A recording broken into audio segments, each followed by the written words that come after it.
दोस्तों south central railway यानी SCR railway Secunderabad द्वारा आईटीआई पास कैंडिडेट्स के लिए 4232 पोस्ट पर एक बड़ी अप्रेंटिस की भर्ती हाल ही में जारी की है। इस भर्ती में कैसे आपको अप्लाई करना है, कितनी पोस्ट निकाली गई है, क्या एलिजिबिलिटी का प्रोसेस रखा गया है और कैसे इसमें सिलेक्शन होगा, सारी जानकारी इस वैकेंसी के नोटिफिकेशन के माध्यम से हम आपको देने वाले हैं। दोस्तों अगर आप ये नोटिफिकेशन डाउनलोड करना चाहते हैं तो इसे आप हमारे टेलीग्राम ग्रुप से डाउनलोड कर सकते हैं। टेलीग्राम ग्रुप का लिंक इस वीडियो के डिस्क्रिप्शन में आपको मिल जाएगा। तो दोस्तों बात करें इस वैकेंसी में अप्लाई करने के लिए डेट्स की, तो सबसे पहले आपको बता दूं इस वैकेंसी में आपको ऑनलाइन अप्लाई करना पड़ेगा, जिसके लिए 28 दिसंबर 2024 शाम को 5 बजे से ऑनलाइन फॉर्म स्टार्ट हो जाएंगे, जिसकी अंतिम तिथि रखी गई है 27 जनवरी 2025 रात को 12 बजे। दोस्तों इस वैकेंसी में 4232 पद निकाले गए हैं। इसमें apply all over India candidates नहीं कर सकते, केवल जो साउथ सेंट्रल रेलवे के अंतर्गत जिले आते हैं वही कैंडिडेट्स में अप्लाई कर सकते हैं, जिसमें मैं आपको बता दूं तेलंगाना राज्य के सभी जिले आते हैं, आंध्र प्रदेश राज्य के विशाखापट्टनम, मन्यम, विजयनगरम, श्रीकाकुलम, इन जिलों को छोड़कर सभी जिले हैं आंध्र प्रदेश के, महाराष्ट्र के चंद्रपुर, लातूर, बीड, औरंगाबाद, वाशिम, जालना, अकोला, हिंगोली, नांदेड़, नासिक, अमरावती, यावतमाल, परभनी, कर्नाटका के कालबुर्गी, बेलगाम, गुलबर्गा, बीदर, बल्कि, रायचूर, यादगिरी, बेल्लारी ये डिस्ट्रिक्ट हैं कर्नाटका के, तमिलनाडु के वेल्लोर, मध्य प्रदेश के बुरहानपुर और खंडवा। अगर आप इन जिलों में निवास करते हैं, यहां का आपके पास मूल निवासी प्रमाण पत्र बना हुआ है, तो आप इस वैकेंसी में अप्लाई कर सकते हैं। दोस्तों आप सभी को पता होगा रेलवे से अप्रेंटिस करने का फायदा जो ग्रुप सी या ग्रुप डी की भर्तियां आती है उसमें अलग से रिजर्व कोटे का मिलता है। जैसे कि अभी ग्रुप डी की एक लेटेस्ट भर्ती जारी हुई है, जिसका नोटिफिकेशन भी अगली वीडियो में आपको डिटेल में मिलने वाला है।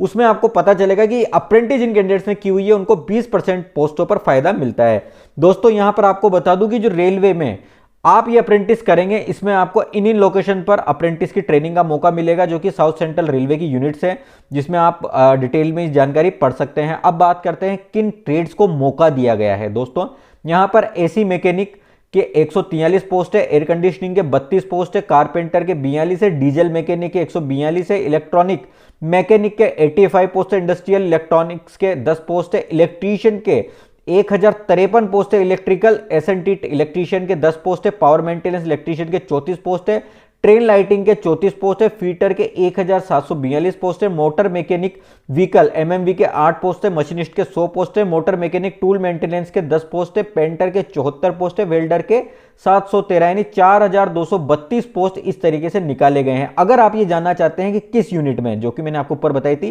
कितने पोस्ट निकले हुए हैं, तो उसकी जानकारी इस नोटिफिकेशन में आपको नीचे की ओर डिटेल में देखने को मिल जाएगी। ठीक है, तो इसको आप अच्छे से चेकआउट कर सकते हैं और उस अनुसार जो आपको सुविधाजनक पोस्ट लगती है, लोकेशन लगती है, वहां पर आप अप्लाई कर सकते हैं। आगे बात करते हैं इस वैकेंसी में अदर एलिजिबिलिटी की। एलिजिबिलिटी की अगर बात करें तो इसमें एजुकेशनल क्वालिफिकेशन के रूप में आपको 10 प्लस आईटीआई होना जरूरी मांगा गया है, लेकिन 10th में अगर आपके 50% या उससे ज्यादा अंक है तभी आप अप्लाई कर सकते हैं। साथ ही आप उसी पोस्ट पे अप्लाई कर सकते हैं जिस ट्रेड में आपने आईटीआई किया हुआ, यानी अगर आप एसी मैकेनिक में अप्लाई करना चाहते हैं तो आपकी आईटीआई मैकेनिक आरएसी ट्रेड में होनी चाहिए। अगर आप इलेक्ट्रीशियन ट्रेड से आपने आईटीआई किया हुआ है तो आप electrician SNT, power maintenance, train lighting इन पोस्ट में अप्लाई कर सकते हैं। ये सारी डिटेल भी आप इस नोटिफिकेशन में अच्छे से पढ़ सकते हैं। मोटे तौर पर आपने जिस भी ट्रेड में आईटीआई किया हुआ है उससे संबंधित पोस्ट पर आप अप्लाई कर सकते हैं। दोस्तों यहां आगे बात करें एलिजिबिलिटी के अदर क्राइटेरिया की, तो एज की अगर बात करें तो मिनिमम एज 15 वर्ष की गई है, वहीं मैक्सिमम एज 24 वर्ष रखी गई है, और ये एज 28 दिसंबर 2024 को कट ऑफ डेट के अनुसार होनी चाहिए। यानी 28 दिसंबर 2024 को अगर आप 15 वर्ष से ज्यादा के हो चुके हैं तो अप्लाई कर सकते हैं, लेकिन आप 24 वर्ष से कम के 28 दिसंबर को होने चाहिए यहां। इसके अलावा अगर आप एससी एसटी कैटेगरी में बिलोंग करते हैं तो आपको 5 वर्ष की मैक्सिमम एज लिमिट में छूट मिल जाएगी। ओबीसी नॉन क्रीमिलियर कैंडिडेट को मैक्सिमम एज लिमिट में 3 वर्ष की छूट मिल जाएगी। ठीक है, आगे बात करें मोड ऑफ सिलेक्शन किस तरीके से होगा। दोस्तों इसमें किसी प्रकार का ना तो कोई रिटन टेस्ट होगा, ना ही कोई वाइवा होगा, केवल आपकी 10th और आईटीआई की परसेंटेज को दोनों को मिलाया जाएगा और एक कॉमन परसेंटेज बना के एक मेरिट लिस्ट तैयार की जाएगी। उस मेरिट लिस्ट में जिन कैंडिडेट्स के सर्वाधिक मार्क्स होंगे, परसेंटेज होगी, उनका सिलेक्शन पोस्ट के अनुसार कर दिया जाएगा। ट्रेनिंग एंड स्टाइपेंड, यहाँ पे सेलेक्ट होने के बाद आपको ट्रेनिंग जो मैंने यूनिट्स बताई थी वहां पर आपको 1 वर्ष की ट्रेनिंग मिलेगी, और उस ट्रेनिंग के बाद आपको अप्रेंटिस का सर्टिफिकेट भी लास्ट में मिलेगा। साथ ही हर महीने आपको एक निर्धारित स्टाइपेंड भी दिया जाएगा जो कि रेलवे के नॉर्म्स के अनुसार होगा। ठीक है। अप्लाई कैसे करना है दोस्तों? अप्लाई करने के लिए आपको एक एप्लीकेशन फीस का पेमेंट भी करना होगा, जो कि 100 रुपीज़ नॉन रिफंडेबल रखी गई है। यहाँ पर आपको अप्लाई ऑनलाइन करना है और पेमेंट भी आपको ऑनलाइन मोड पर करना होगा। लेकिन अगर आप SC ST फीमेल और फिजिकली हैंडीकैप्ड कैटेगरी से आते हैं तो आपको किसी भी प्रकार की कोई एप्लीकेशन फीस का पेमेंट नहीं करना है दोस्तों।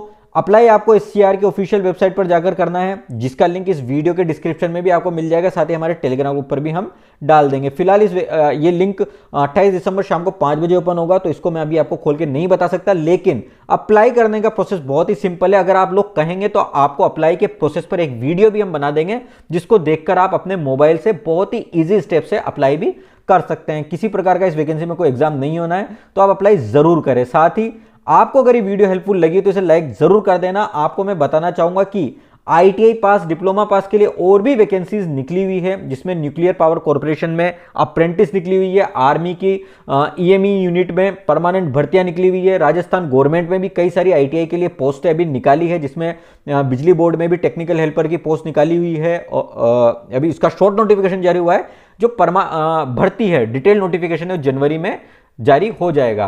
तो ये सारी जानकारी आपको हमारे YouTube चैनल पर डिटेल में वीडियो के माध्यम से मिल जाती है, तो आप इसे सब्सक्राइब करके बेल आइकन जरूर दबा दें। साथ ही हमें टेलीग्राम और इंस्टाग्राम पर भी जरूर ज्वाइन कर ले, वहां पर भी आपको इन वैकेंसियों के शॉर्ट नोटिफिकेशन मिल जाते हैं। तो दोस्तों मिलते हैं अगली वीडियो में, टेक केयर।